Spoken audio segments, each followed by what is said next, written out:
நம்ம தளபதி ஃபேன்ஸ் எல்லாம் இப்போ வெறித்தனமா வெயிட் பண்ணிட்டு இருக்குது தளபதி 69ல இருந்து ஏதாவது ஒரு அப்டேட் கிடைக்குமான்னு. ஏன்னா தளபதியோட வேற எந்த திரைப்படமும் வெளியாகிறதுக்கு இல்ல, அதுக்காக வெயிட் பண்ற வாய்ப்பும் வந்துட்டு தளபதி ரசிகர்களுக்கு கிடையாது. ஸோ எப்படி இருந்தாலும் தளபதி ஃபேன்ஸ் வந்துட்டு இந்த ஒரு திரைப்படத்துக்காக தான் காத்திருக்கணும். ஸோ அந்த திரைப்படத்துல இருந்து ஏதாவது ஒரு அப்டேட் கிடைக்குமா அப்படின்னு தான் வெயிட் பண்ணிட்டு இருக்காங்க. அவங்களுக்கு தான் சூப்பரான ஒரு அப்டேட் வந்து கிடைச்சிருக்கு. என்னன்னா தளபதி 69ஓட ஃபர்ஸ்ட் சிங்கிள் பத்தின அப்டேட் தான். தளபதி கட்சி சேர அப்படின்ற டைட்டிலோட தான் இந்த ஒரு பாடல் வந்துட்டு ரெடியாக போகுதான் அனிருத்தோட இசையமைப்பு. அண்ட் இந்த பாடலை வந்துட்டு பாட போறது யாரு அப்படின்ற தகவல் தான் வெளியாகி இருக்கு. ஒன்னு அறிவு இல்லைன்னா அசல் கோளாறு அப்படின்னு சொல்லியிருக்காங்க. ஆல்ரெடி பாத்தீங்கன்னா தளபதி விஜயோட ஒரு சாங் வந்து பாடி இருந்திருப்பாரு, அசல் கோளாறு, நான் ரெடி தான் வரவா. அண்ட் மறுபடியும் இந்த ஒரு திரைப்படத்திலையும் அவருக்கு வந்து வாய்ப்பு கிடைக்குமா அப்படின்றது தெரியல. ஸோ வெயிட் பண்ணி பார்க்கலாம். யாரெல்லாம் வந்துட்டு தளபதி 69ஓட அடுத்தடுத்த அப்டேட்காக வெயிட் பண்ணிட்டு இருக்கீங்க அப்படின்றத கமெண்ட்ஸ் சொல்லுங்க.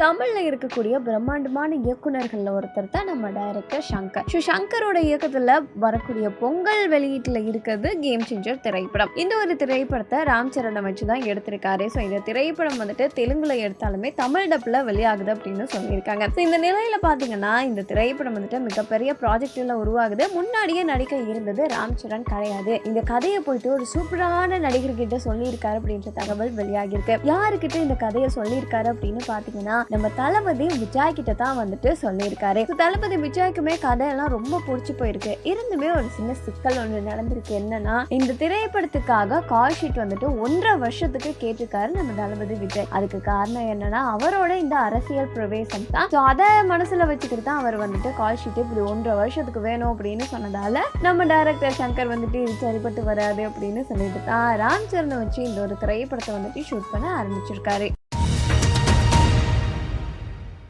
தேசிங்கு பெரியசாமியோட இயக்கத்துல நம்ம எஸ்டிஆர் நடிக்க இருந்த திரைப்படம் STR 48. ஸோ ரீசெண்ட் டைம்ல பாத்தீங்கன்னா நிறைய வதந்தி வந்து கிளம்ப ஆரம்பிச்சிச்சு. என்னன்னா STR 48 வந்து கைவிடப்பட்டுருச்சு, நம்ம சிம்பு வந்து அந்த திரைப்படத்துல நடிக்கல, சிம்புக்கு பதிலா தல அஜித் வந்து நடிக்க வைக்க போறாங்க, போயிட்டு கதையெல்லாம் சொல்லிட்டு வந்துட்டாரு ஆஹூனி நிறைய வதந்தி வந்து கிளம்ப ஆரம்பிச்சிச்சு. ஸோ இது சரிப்பட்டு வராது, இப்படியே வதந்தி கிளம்பிக்கிட்டு இருந்துச்சுன்னா நம்ம என்ன பண்றது அப்படின்னு சொல்லிட்டு சிம்பு பாத்தீங்கன்னா அதிரடியான ஒரு முடிவு வந்து பண்ணியிருக்காரு. என்னன்னா தேசிங்க பெரியசாமியோட பக்கத்துல நின்று ஒரு போட்டோ எடுத்து அப்படிலாம் ஒண்ணு இந்த படம் வந்து என் கையை விட்டு போகல, நான் தான் STR 48ல நடிக்கிறேன் அப்படின்ற மாதிரி ட்விட்டர்ல வந்துட்டு ஒரு விஷயத்த போஸ்ட் பண்ணியிருக்காரு இந்த போட்டோவோட சேமிப்பு. ஸோ இதை பார்க்கும்போது ரசிகர்களுக்கு வந்து புரிஞ்சிருக்கும் இது கையை விட்டு போகல இருக்கு. என்னன்னா அது பட்ஜெட் ப்ராப்ளம், அதனால தான் இன்னும் வந்துட்டு ஷூட்டிங் ஆரம்பிக்க இல்லாம இருக்காங்க. அண்ட் அதே சமயம் பாத்தீங்கன்னா தயாரிப்பு சங்கத்துல இருந்து வரக்கூடிய ப்ராப்ளம்ஸ் இதெல்லாம் தான் வந்துட்டு அவங்க ஷூட்டிங் ஆரம்பிக்காம இருக்கிறதுக்கு மிகப்பெரிய காரணம். பட் அந்த திரைப்படத்துல இருந்து STR விலகிட்டாரு அப்படின்றது வந்துட்டு வதந்தி மட்டும்தான், அவர் விலகல.